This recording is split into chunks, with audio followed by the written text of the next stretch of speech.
Hello everybody, so I am back in Arkansas. I got back Sunday night, I think. This is Tuesday. Yeah, this is Tuesday.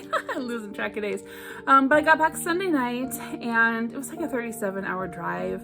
I was pretty tired out. I am still pretty wiped out and haven't done a whole lot of anything very productive. If you haven't watched my last couple of videos, I had to make a trip out to Oregon, very unexpected.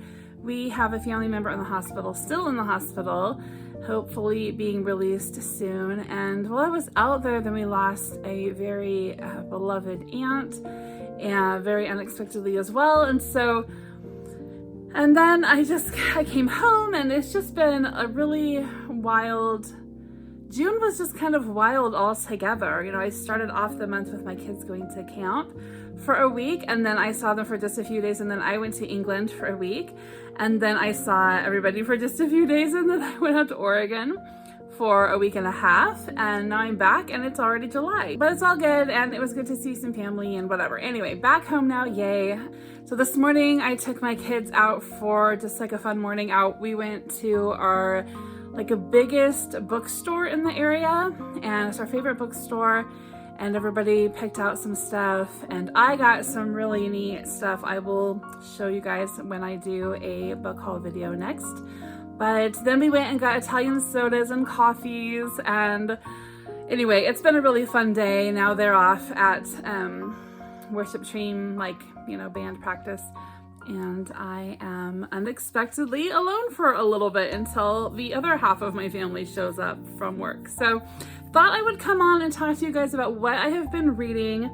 I have 3 books, so 2 of them are just kind of like meh, and then the third one I really want to talk about a lot, and that is the new release of Jane Austen's Bookshelf by Rebecca Romney. So I'll talk to you guys about what I read.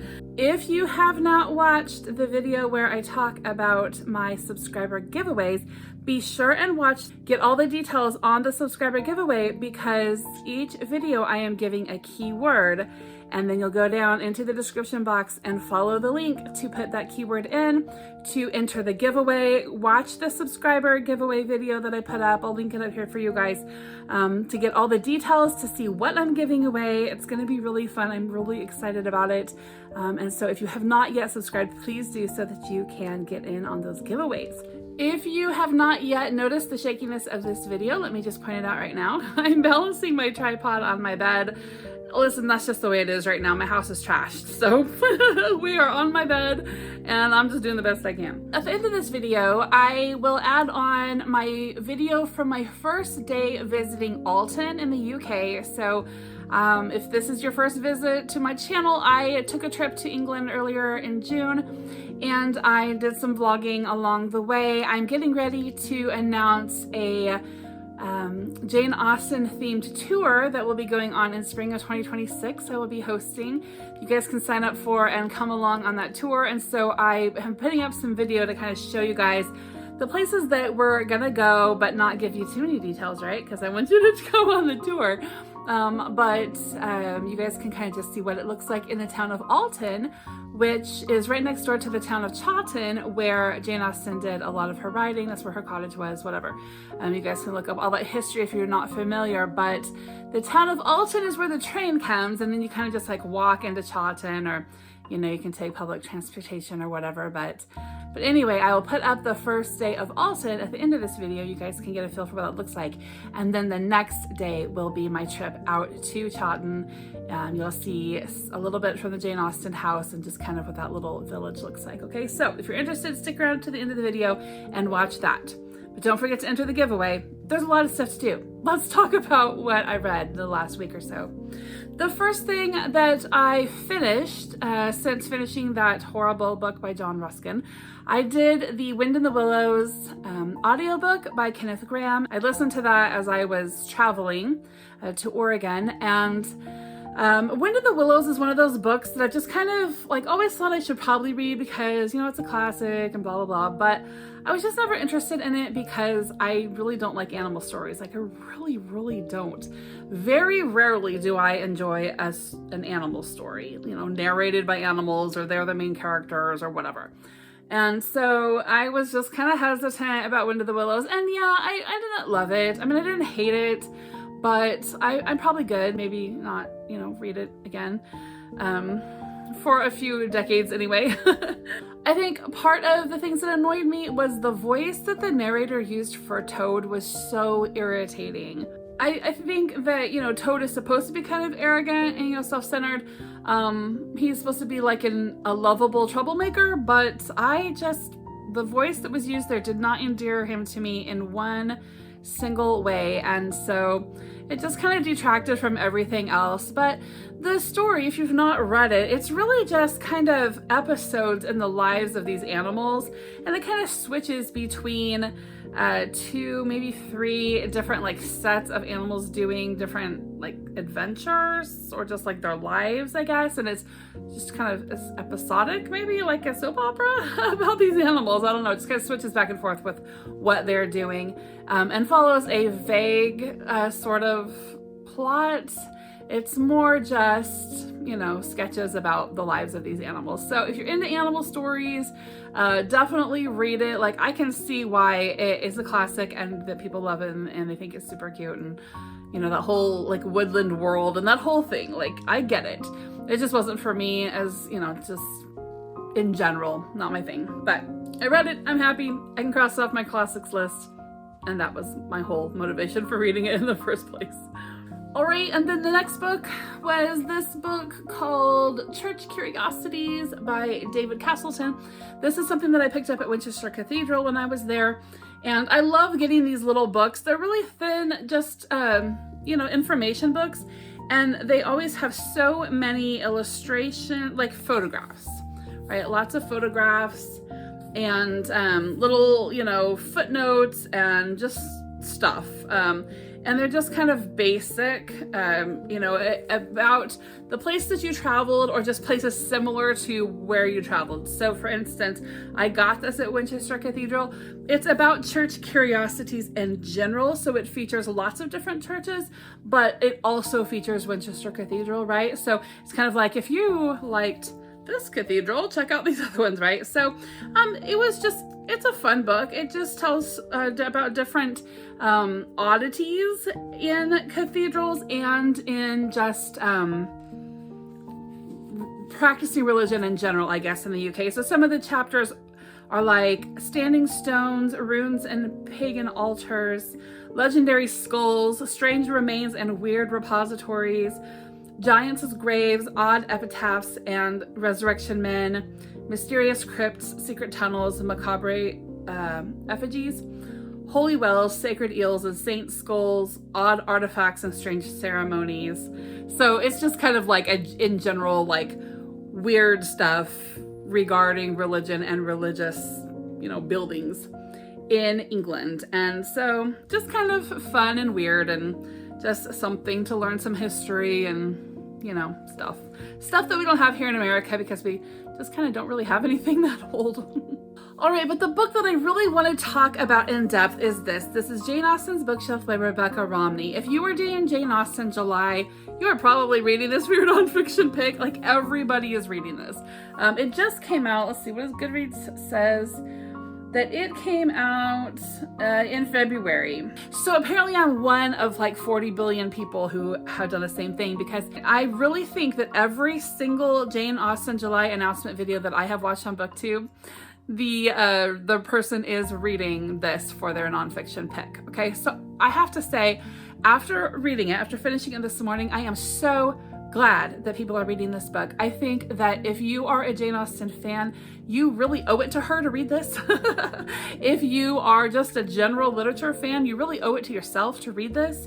It is such a great study, full of so much information, so many things that I was not aware of. Basically let me try to fix my thing. I know it keeps wigging out and I'm sorry. It is just pure laziness and exhaustion, folks, that is keeping me from putting this tripod in a more stable spot. So I just hope that you'll give me grace. Anyway, what this author has done here is she has really done a personal study on, I think it's 8 different authors that influenced Jane Austen in some way. And the reason that she knows that is because Jane references them, whether it's in her work or in her letters, personally, privately, whatever. She is talking about these authors, or she is making like alluding to them, right, in what she's writing. And so, she read them. She was influenced by them one way or another. And so this author actually digs deep to try to figure out, why do we not know about these people? Okay, so the different authors that are mentioned, some of them are people that we have heard of, but some of them not. So we've got Frances Burney, Anne Radcliffe, Charlotte Lennox, Hannah More, Charlotte Smith, Elizabeth Inchbald, Hester Lynch Thrale Piozzi, and Maria Edgeworth. So before like this year, I think I had only heard of Frances Burney, Anne Radcliffe, and Maria Edgeworth. And then I recently learned of Elizabeth Inchbald when I read Lover's Vows and also bought her book called A Simple Story. But Charlotte Lennox, Hannah More, and Hester Lynch Thrale Piozzi, and Charlotte Smith, no, I had no idea who those people were. Although Hester Piozzi is Mrs. Thrale. So I had seen books authored by Mrs. Thrale, but I had not actually read anything. So she actually researched these women and learned about their stories. And the case that she makes in this book, I think, is really important, because most of us Austen fans, probably, over the course of our time of studying her, have probably read that she was the first English novelist, that she, made the English novel popular, that she was just a pioneer as far as women writing goes, and all that stuff. And I think if you're a diehard Jane Austen fan, you really need to just drum up some courage and read this with an open mind, because she wasn't, not by any means was she the first or the best of the English novelists, according to people of her time and people even after her time. The author makes the case and gives evidence of how there are lots of people that we would consider to be famous classic authors who were actually inspired by these other women, not by Jane Austen. So when we're talking about like Gothics, like Edgar Allan Poe, we're looking at Anne Radcliffe, someone who inspired Jane Austen, and we probably wouldn't even know about her if Jane would not have mentioned the mysteries of Udolpho in Northanger Abbey. That is the only place I've ever heard of Anne Radcliffe, but she was very inspirational in many of the Gothic horror type books that we are familiar with, like Dracula and Edgar Allan Poe's stories, possibly Frankenstein. And there's many more cases of that, as you will find as you read through this book. This author admitted that she was and still is a diehard Jane Austen fan, but that some of these women's writings she actually found that she enjoyed more than Jane Austen. She found people that she thought were funnier. She found people that she thought made a better had a better writing style and were deeper than Jane. And it was just really eye-opening to me. So I so many times put my bookmark in and went online and bought books. I bought so many books in the course of reading this book because I was so curious. And so I'm really excited to get those in the mail, obviously. I even bought a first edition of Jane Austen's volume, the third, for a nice, pretty penny. But it is what this author calls an association copy. So it was owned by someone who is kind of important in the Jane Austen Society world.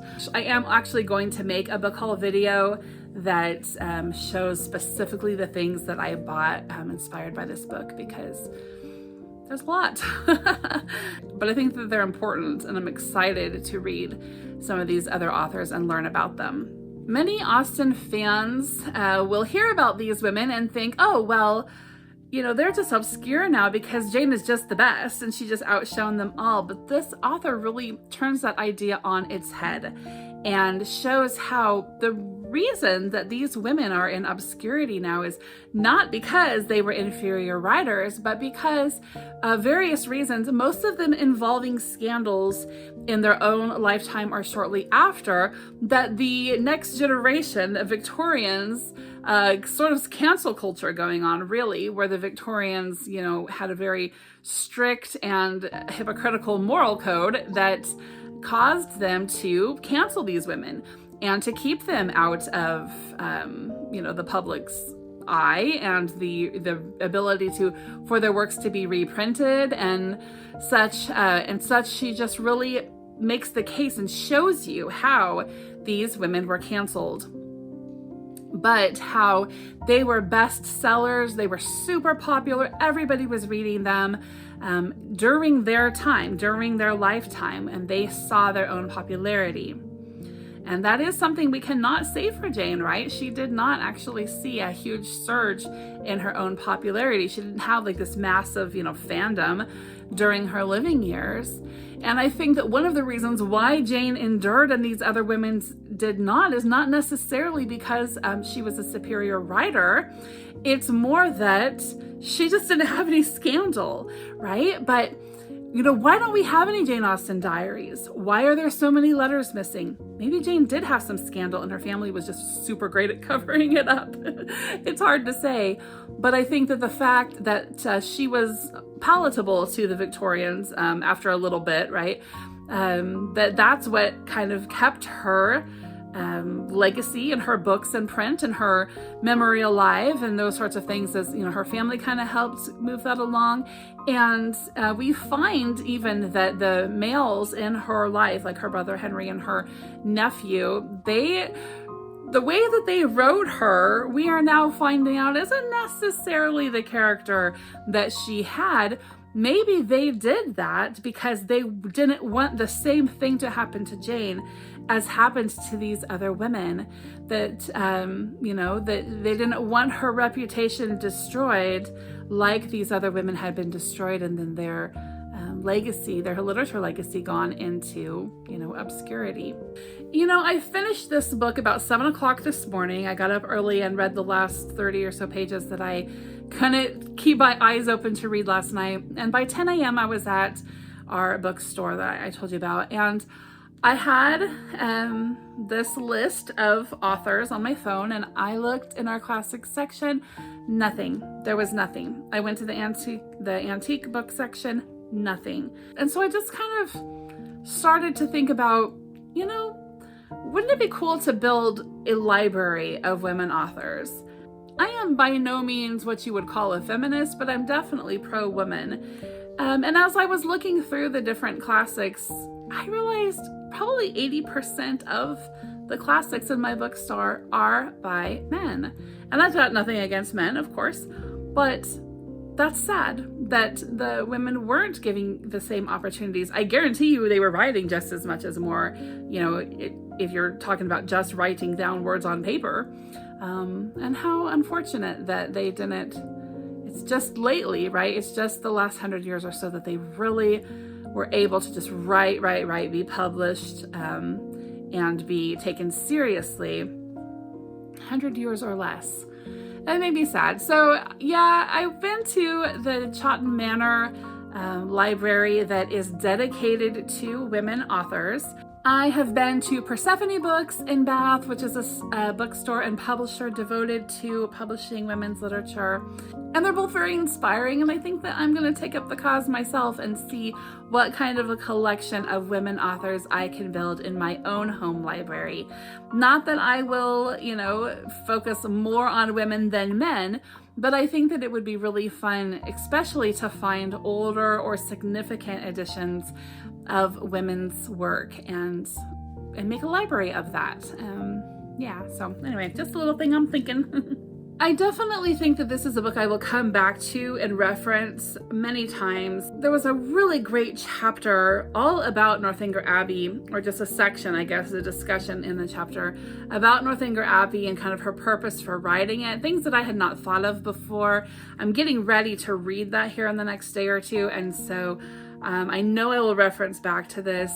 There's a great discussion about why so many 18th and 19th century books feature women fainting all over the place. Like, were they really that fragile? And she talks about why they could have actually been fainting and why they could have been fake fainting. And the reasons for that, I think many times in this book, the author just really gave a different perspective that gave a lot more grace to these characters and authors than I would have been willing to give, even, from a woman's point of view. And I really loved that. And I felt that I really agreed with her most of the time because I was able to see other perspectives.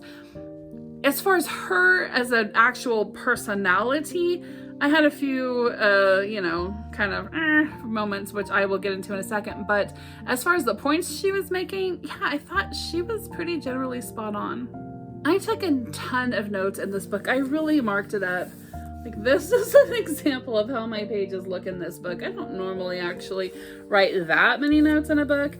Lots of tabs. I just really got a lot out of this reading for sure.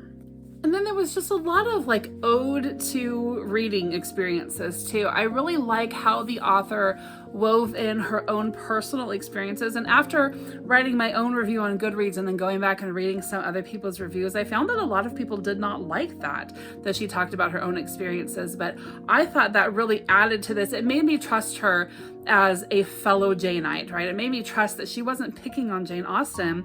She was just actually trying to enrich our understanding of Jane Austen. And as I said at the beginning of this discussion, if we really, truly care about Jane Austen, if we call her a friend, then wouldn't we want to know about the people who influenced her? Wouldn't we want to try and see what it is she saw about these authors and why she valued them so much? I feel like, we're just kind of doing her a disservice. And how horrified would she be to find out that she had completely surpassed all of her, influences? I feel like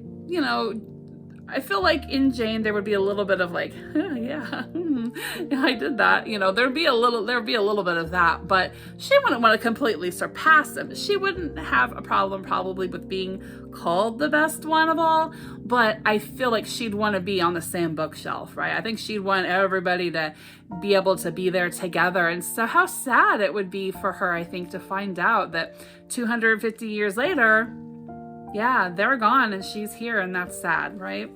So there was just a lot of neat personal perspectives. For instance, in this one part, she says,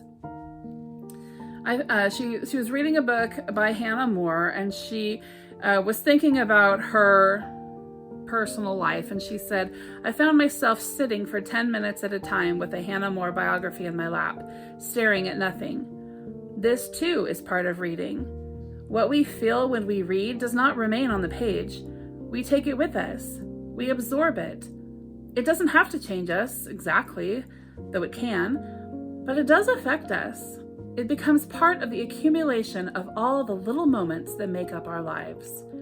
And I was like, yeah, this moment I spent reading this. This hour I spent with so-and-so from the 18th century. This morning I woke up and I devoted my morning to finishing this book by Rebecca Romney.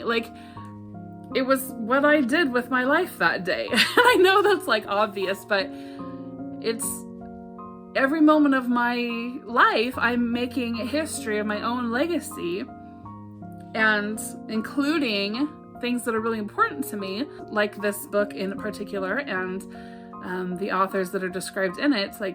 That made up a part of my life, and I don't know, it just hit me when I read that.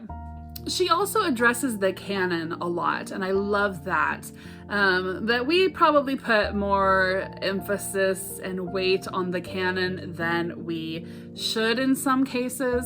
For instance, I'll go back to Samuel Richardson. Samuel Richardson is in the canon, and I cannot stand him. I think his books are lousy. I think they're disgusting. I can't even believe that he was touted as such a fabulous writer. I mean, in this book, the author talks about a minister pushing Samuel Richardson in favor of other authors that aren't like writing about such disgusting pigs that Samuel Richardson is writing about. I can't stand that guy.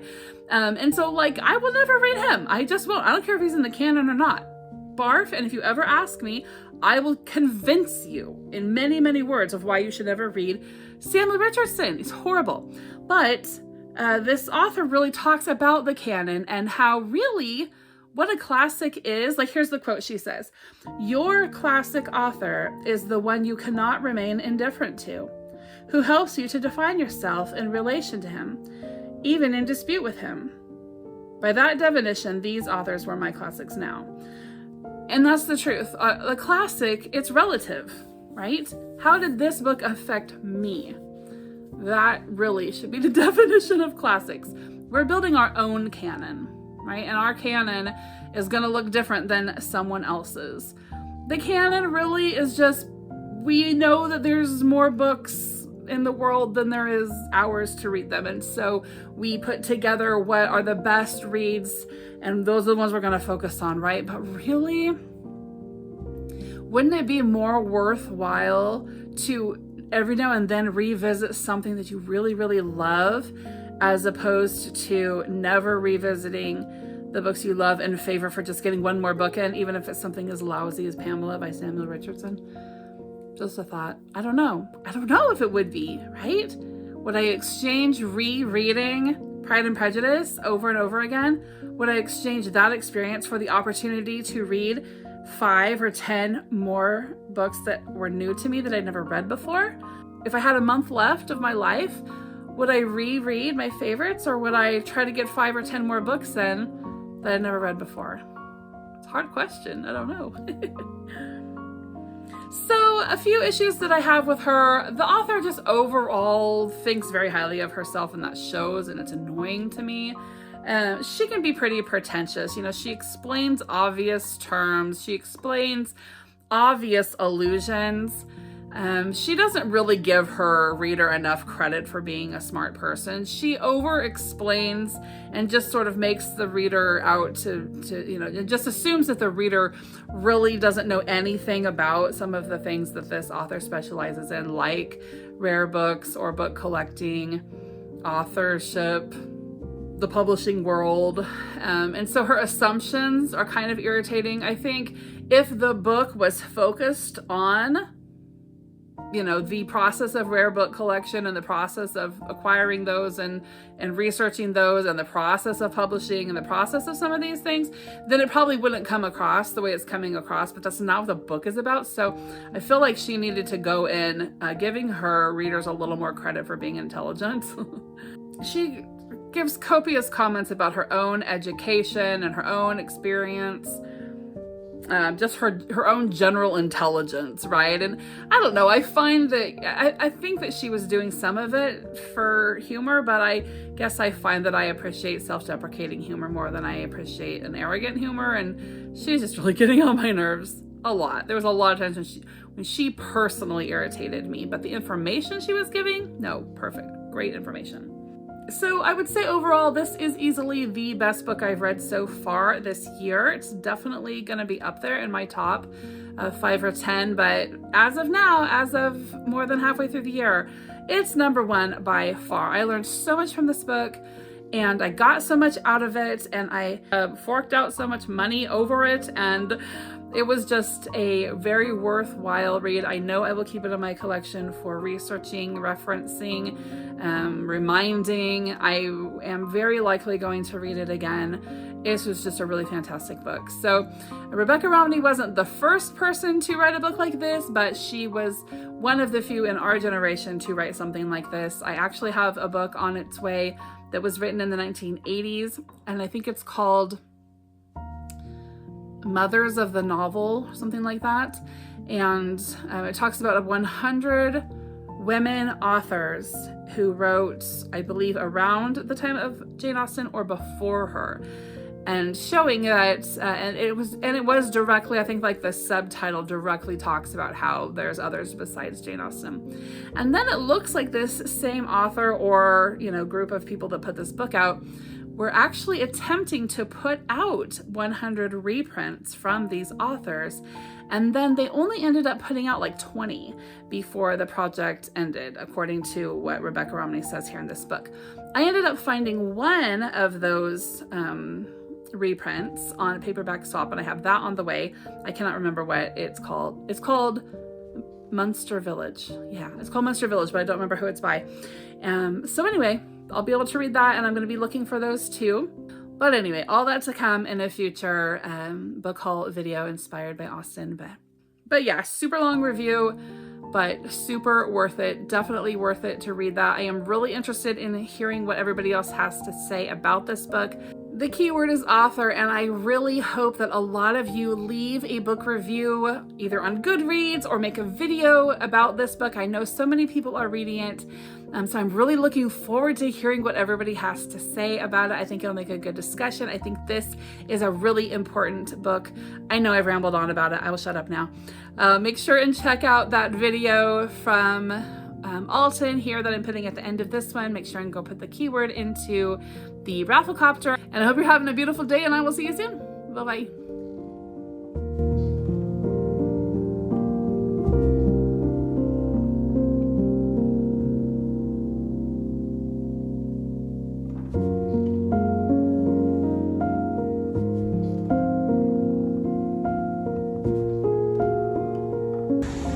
I have arrived in Alton. The train station is over there. And I believe my hotel is just right around the corner to my left. I have never been to this town before, so this one will be brand new to me. It is near the village where Jane Austen lived and wrote most of her work. So I will be enjoying a very long walk into that village tomorrow. But today I will maybe explore Alton a little bit. Maybe I'll decide I just want to go in my room and write. We'll see. Alright, this is my hotel, and one thing I do have to say about Alton so far is that it's flat, which I am very thankful for.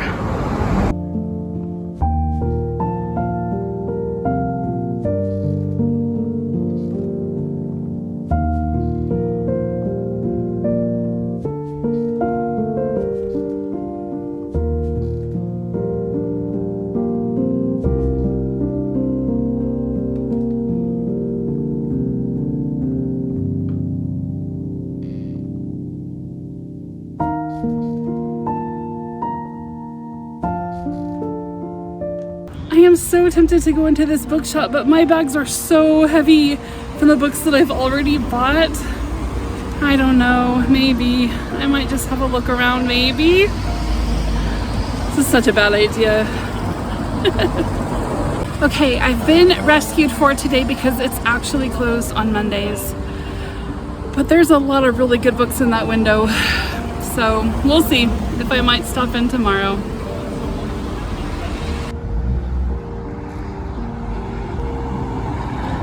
I know that there are some sites here that are places where Jane Austen would have come for different things, like a doctor or a shop or friends' houses or acquaintances' houses. I do have a map of all that, which I am planning on just looking at tomorrow. Today I'm just kind of walking, seeing what's here, looking for somewhere to have dinner, and I think there's a museum here down this road shortly. So I'll check that out.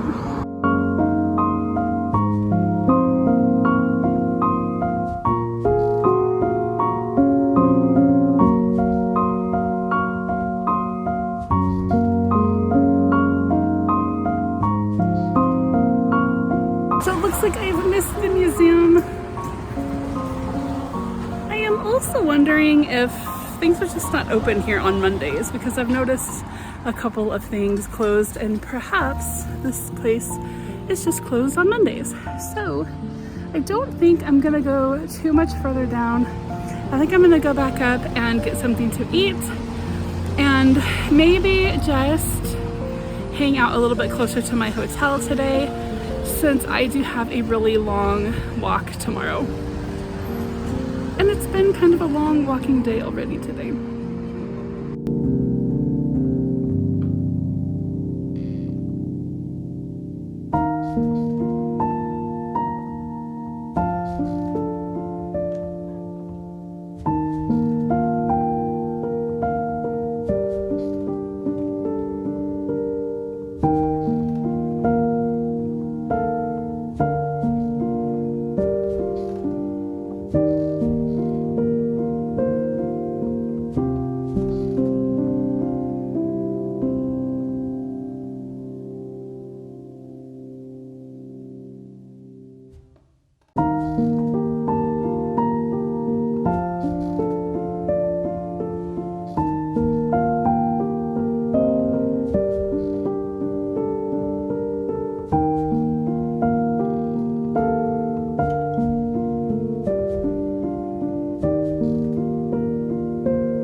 I'm pretty much in front of my hotel right now, and if I were to continue down this road here about maybe a mile and a half, I would come to a building that was once owned by Elizabeth Gaskell, and I guess she actually bought the property like secretly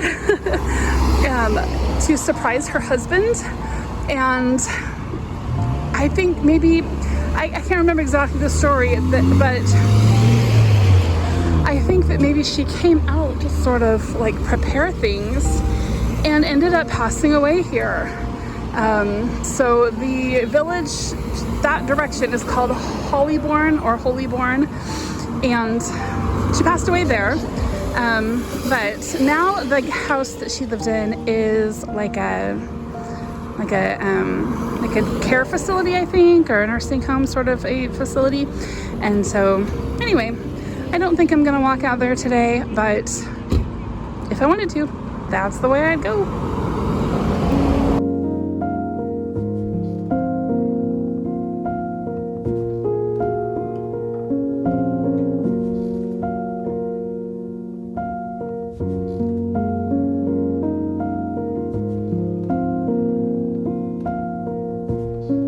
I'm in Alton mainly because I'm trying to find a good place to stay when I do my literary tour, because I know that we're going to want to put the Jane Austen house and manor on the itinerary. But there's not really, the place that she lived in is very tiny, so needed a place that had like hotels and, you know, grocery stores and that kind of thing. I think that this hotel that I'm staying at is probably going to be a good candidate. It is very close to like needed things. Let me show you how close we are to the train station. So this is the train station, and I am in the train station parking lot right now. And if you just walk down the sidewalk like that, over there, you guys can see like a church building right there. My hotel is on the other side of that church building, so it's very close. And then on this side, there's a little cafe, there's the grocery store, and there is plenty of restaurants just within 5 or 10 minutes walking distance from the hotel. The only thing that I think people will have an issue with at the hotel is there are a lot of stairs. There doesn't seem to be a lift. There's not air conditioning, but that's not something that you should expect if you're going to stay in any kind of a historical place here in England. There are not very many with air conditioning, and that is just fine. I brought a little portable fan with me. It's like, I don't know, 5 or 6 inches square, and I love it. It's perfect. So I think that the fact that I'm going to be doing my tour in April, it's going to be much cooler than it is now. And it's only, I think the high today is supposed to be 76, so it's not like it's roasting, but it's very sunny, and so when you're walking with all of your luggage, yeah, you get a little warm. So I've kind of just been checking out the town to see if it's a good place for my tour guests to stay when we go out to the different Jane Austen sites at Chawton. I think it probably is going to be just fine. And tomorrow I'm going to take the walk out there. It's about 2 miles between my hotel and the manor. That might be a downside. Also, I am staying on like the farthest side of Alton that you could from Chawton, pretty much. And so yeah, that might have not been a great choice, but we'll see. We'll see what that walk is like tomorrow, and then that will help me decide. And along the way, I can be scouting out other hotels as well. The walk is pretty flat, even from the train station here. So even if I did choose a hotel that is closer to Chawton, it probably wouldn't be that big of a deal for a walk.